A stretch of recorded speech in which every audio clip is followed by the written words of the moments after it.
Bon, ici, je vais étudier donc ce qu'on appelle le polynôme de Leibniz. Le polynôme de Leibniz, en fait, il est constitué bon, d'une somme A plus B plus C plus 3 petits points plus L, bon, exposant M. Voilà, ce qu'on appelle le polynôme de Leibniz. Et alors ici, on peut considérer que s'il est constitué de n termes à la somme. Non, n termes à la somme.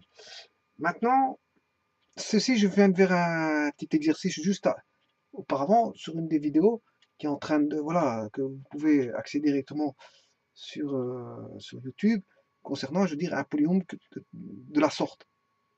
Hein, j'avais étudié, rappelez-vous, 1 moins x plus x carré moins x cube plus x4 exposant 6. C'est un peu la même chose. Ici, je vais conjecturer par une formule générale qui est le polynôme de Leibniz. Donc, le 6 est devenu m. Si on se rappelle qu'ici, l'exercice ici, on avait une somme avec des combinaisons à chaque fois. Somme suivie d'une combinaison, somme suivie d'une combinaison, somme suivie d'une combinaison, somme suivie d'une combinaison. Et que ces différentes sommes et ces combinaisons donnaient des sommes comme ceci avec des combinaisons, multipliées avec des combinaisons, et bien sûr venaient après les x, voilà les termes en x. Ça, ce sont les combinaisons données les coefficients, et voilà.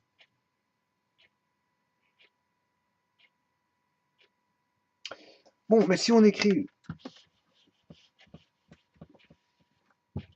la même chose, si je conjecture pour le polynôme de Leibniz, j'aurai des sommes. Bon, combien de sommes que j'aurai? Bon, j'aurai toute une panoplie, puisqu'il y a une n terme. Rappelez-vous que dans l'exercice précédent, il y avait 1 moins x plus x carré moins x cube plus x4. Il y avait 5 termes.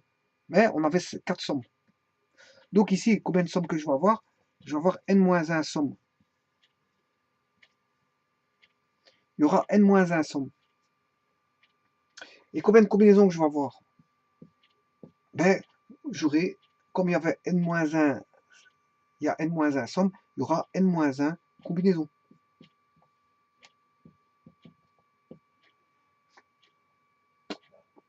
Bon, ici, la première variable, elle va partir pour i égale 0 jusque la première puissance qui est m.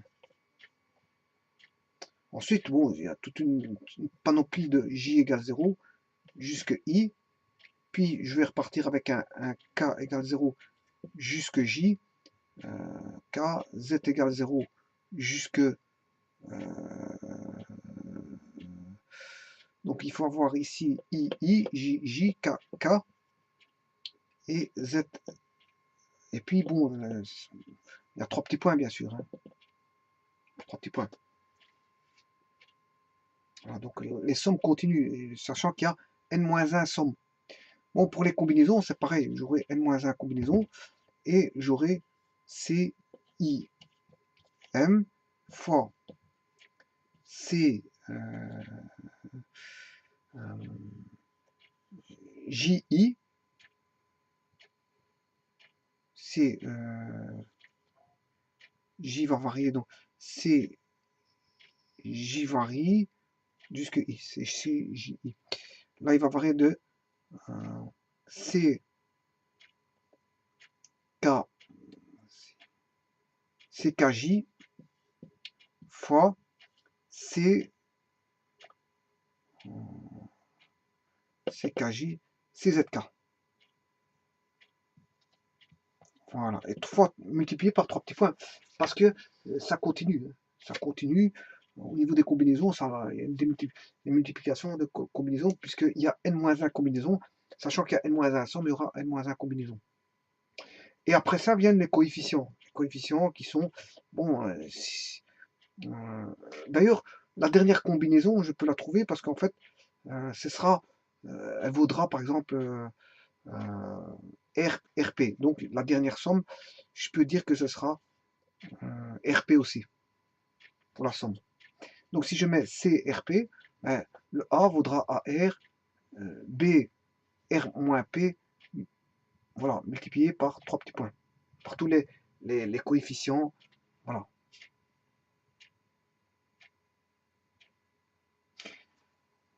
Bon, alors,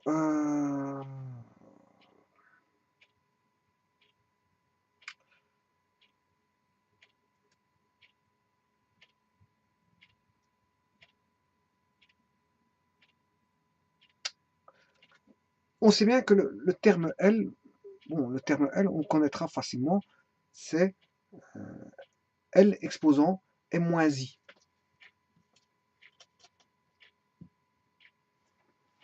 M-I, parce que c'est le premier, hein, c'est le premier qu'on va traiter si je fais, je veux dire, voilà, ceci, si je fais ceci, c'est le premier qu'on va traiter, donc ce sera, la première combinaison, c'est M-I, si vous voulez. Donc, euh, voilà.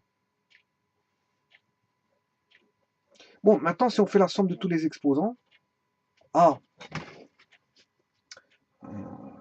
plus R-P plus 3 petits points plus M-I, mais tout ça doit valoir M. Voilà.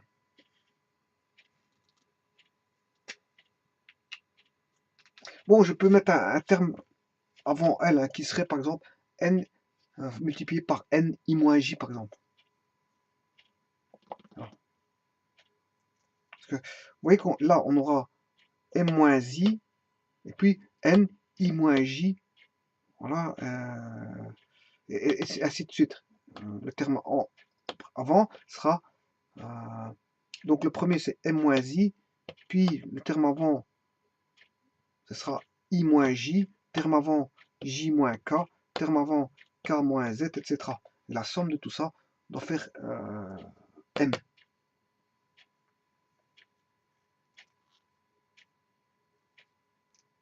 Donc, si vous voulez, la somme, ce sera... par contre, ici, je me suis trompé parce que c'est un coefficient. Ce sera A exposant R. Le dernier, c'est AR. Donc, j'aurai R, voilà, plus R-P, plus, si vous voulez, K-Z, plus J-K, plus I-J,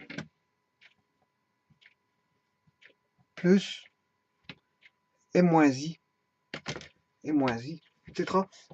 M-I vaudra, la somme totale doit valoir M. La somme totale doit valoir M.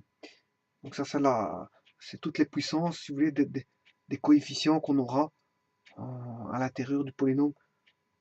Enfin, ouais, quand je parle de c'est plutôt de termes, pas de coefficients. Termes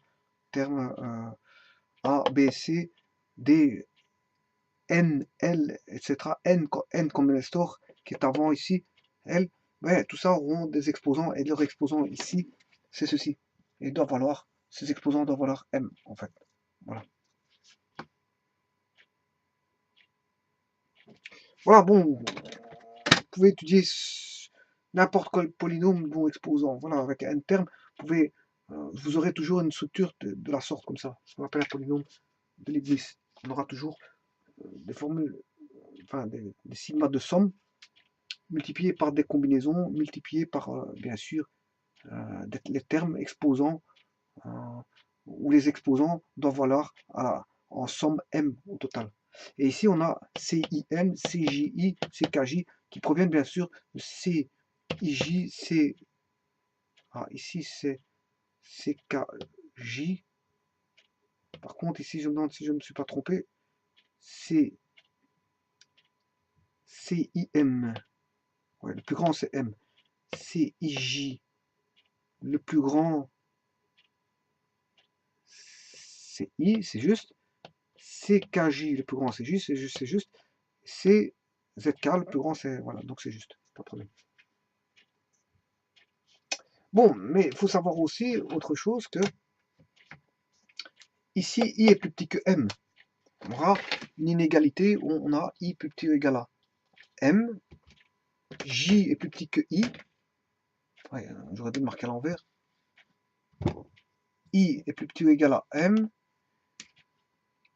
I est plus petit que M, J est plus petit que I. Voilà. J est plus petit que I et K plus petit que J. Voilà. Et Z est plus petit que K et ainsi de suite.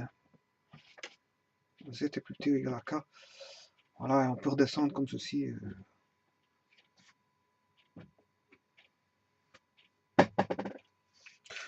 Voilà, je vous remercie.